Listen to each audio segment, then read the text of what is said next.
इस वीडियो का हमारा टॉपिक है पावर फैक्टर। देखिए, इलेक्ट्रिकल सर्किट्स और नेटवर्क स्किल्स को कंटिन्यू कर रहे हैं। वीडियो नंबर 17 है, यूनिट 2 शुरू किए हैं। Understanding electric circuits skill enhancement course है ये। मेरे प्यारे व्यूअर्स, देखिए पहले समझ लेते हैं कि पावर फैक्टर होता क्या है। देखिए, पावर फैक्टर एक्चुअली एक ऐसा टर्म है जो यूनिटलेस और डायमेंशनलेस है। ऐसा इसलिए क्योंकि पावर फैक्टर का डेफिनेशन एक रेशियो के रूप में दिया जाता है। मतलब पावर फैक्टर एक्चुअली में एक रेशियो है दो सिमिलर क्वांटिटीज का। इसलिए इस पॉइंट को ध्यान रखना है कि पावर फैक्टर क्या होता है, यूनिटलेस और डायमेंशनलेस होता है। सो पावर फैक्टर एक रेशियो है दो सिमिलर क्वांटिटीज का, real power bye apparent power. Real power और अपैरेंट पावर के बीच का जो रेशियो है, इसे ही हम लोग कहते हैं पावर फैक्टर। इसे क्या कहते हैं? Power factor. इस पावर फैक्टर को हम लोग पी एफ से डोनेट करते हैं इस प्रकार से। Okay, this is a general definition for power factor. लेकिन एसी सर्किट्स में मेरे प्यारे व्यूअर्स, हम लोग पावर फैक्टर को एक अलग तरीके से डिफाइन करते हैं। कैसे? एसी सर्किट्स में हम लोगों ने देखा था कि जो पावर फैक्टर है ना, ये एक्चुअली में क्या होता है, cosine of phase angle between current and voltage. So इस प्रकार से भी एक्चुअली में पावर फैक्टर को डिफाइन कर सकते हो आप। ओके, कि power factor can be defined as a cosine of phase angle between voltage and current. जो भी सर्किट है, ओके, उस सर्किट में वोल्टेज और करंट के बीच जो फेज एंगल है, उसके कोसाइन से पावर फैक्टर इक्वल होता है। इस प्रकार से भी आप इसको डिफाइन कर सकते हैं। ठीक है, देखिए इसे थोड़ा समझते हैं इस चीज को। जैसे मान लीजिए कि आपके पास एक सर्किट है जो केवल इंडक्टर कंसिस्ट कर रहा है और पावर सोर्स एसी है इस प्रकार से। तो इस तरह के सर्किट में क्या होता है कि जो करंट है ना, वो लैग करता है वोल्टेज से बिहाइंड में। Okay, lags behind the voltage, current lags behind the voltage, ऐसा। तो अगर लैग कर रहा है तो करंट और वोल्टेज के बीच कुछ फेज डिफरेंस होगा, कुछ फेज एंगल मिलेगा हमें यहाँ पर। उसी फेज एंगल का जब कोसाइन पता करेंगे तो पावर फैक्टर मिलेगा इलेक्ट्रिकल सर्किट का। ठीक है, तो ये चीज़ें आप समझ पा रहे हैं। तो यहाँ पर अच्छा, हम लोग को थोड़ा वैल्यूज़ को भी डिस्कस करना चाहिए।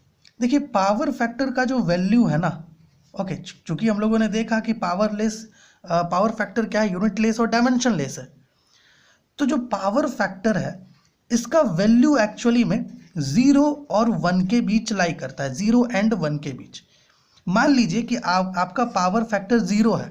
इसका मतलब ये है कि जितना भी पावर लिया गया ना इलेक्ट्रिकल सर्किट के द्वारा पावर सोर्स से, वो सारा रिएक्टिव निकला और किसी प्रकार का कोई वर्क डन नहीं किया गया। और अगर पावर फैक्टर आपका 1 है तो ये आइडियल केस है। आइडियल केस क्यों? आइडियल केस इसलिए क्योंकि जब पावर फैक्टर 1 होगा, इसका मतलब होता है 100%।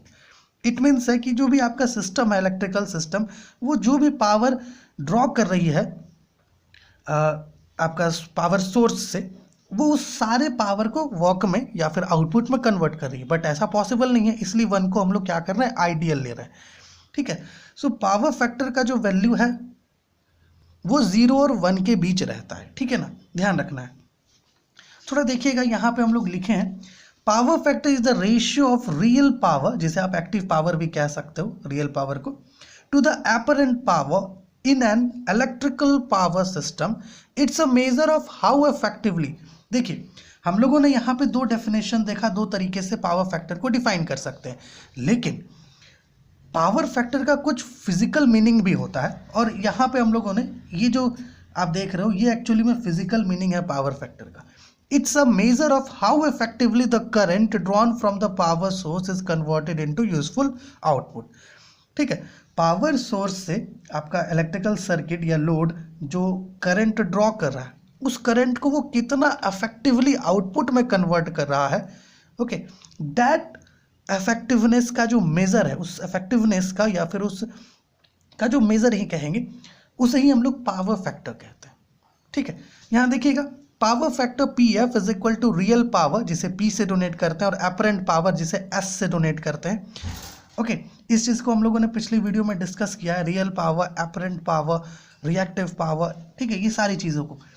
सो यहाँ देखिएगा, where real power P is the actual power used by the load to perform work, जिसे हम लोग वॉट्स में मेजर करते हैं, और apparent power S, apparent power को S से डोनेट करते हैं, is the vector sum of real and reactive power measured in volts ampere।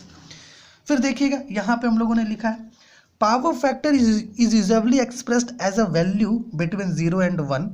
a power factor of 1 or 100% is ideal, indicating that all the current drawn is converted into useful work, and 0, a power factor of 0 indicates that all the current drawn is reactive and no useful work is done।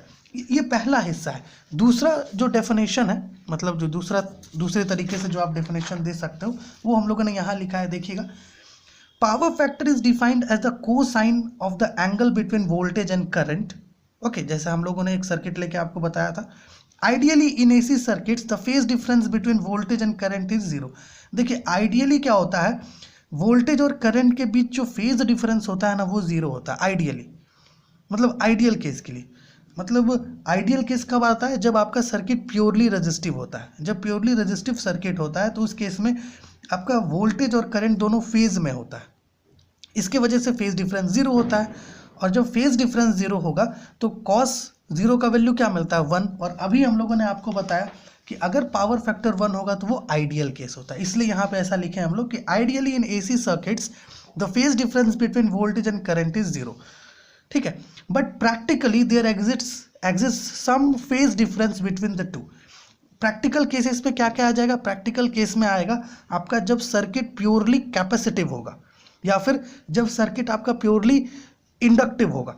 इस case में क्या होता है, current और voltage के बीच कुछ phase difference बनता है, ठीक है। तो यहां पर सर्किट का पावर फैक्टर निकलेगा। So power factor is equal to cos phi, जिसे आप real power by apparent power के रेशियो में भी लिख सकते हैं। आपको बताएं मेरे प्यारे व्यूअर्स, देखिए पावर फैक्टर को ना आप 3 पार्ट्स में क्लासीफाई कर सकते हो। एक को आप कह सकते हो लैगिंग पावर फैक्टर, एक को कह सकते हो लीडिंग पावर फैक्टर, और एक को कह सकते हो यूनिटी पावर फैक्टर। चलिए इसे थोड़ा समझ लेते हैं मेरे प्यारे व्यूअर्स। लैगिंग पावर फैक्टर क्या है, थोड़ा इसे देखिए।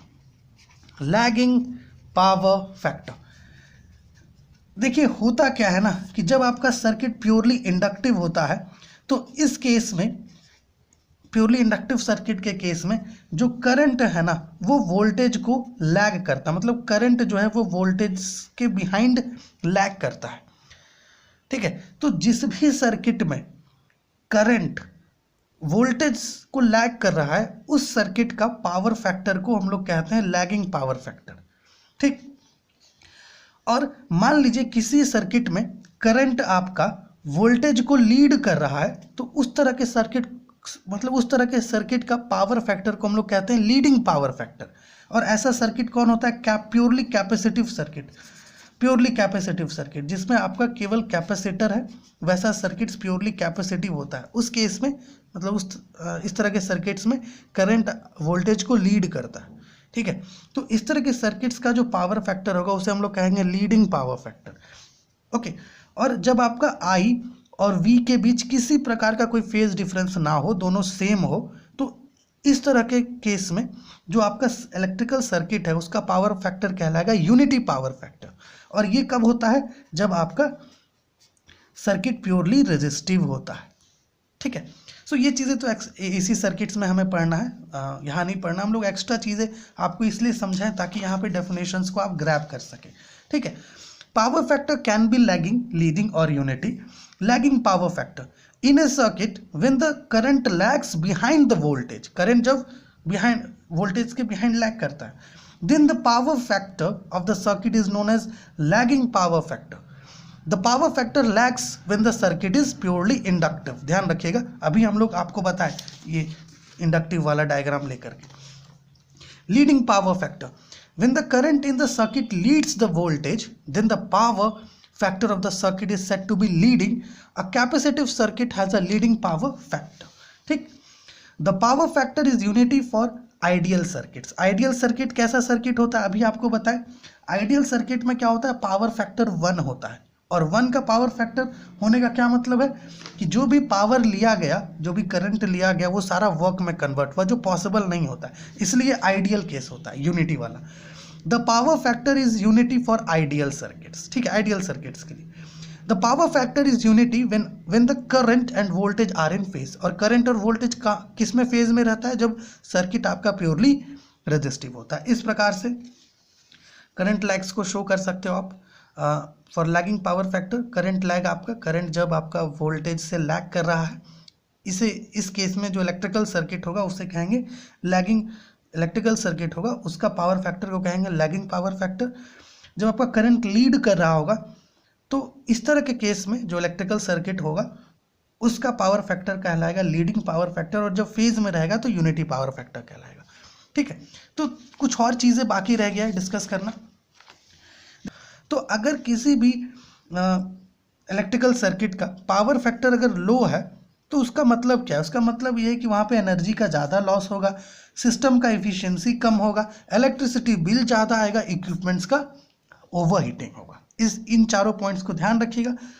और अगर आपको पावर फैक्टर इंप्रूव करना है तो क्या करना होगा, कुछ कुछ पॉइंट्स हैं, जैसे कि आप पावर फैक्टर करेक्शन डिवाइस का प्रयोग कर सकते हो, कैपेसिटर बैंक्स का यूज़ कर सकते हो, साइक्रोनस कंडेंसर्स का यूज़ कर सकते हो, और एनर्जी इफिशिएंट इक्विपमेंट्स का प्रयोग कर सकते हो। तो ये पावर फैक्टर का हमारा वीडियो था। होप ये वीडियो आपके लिए हेल्पफुल हुआ होगा। चलिए मिलते हैं आपसे अगली वीडियो में।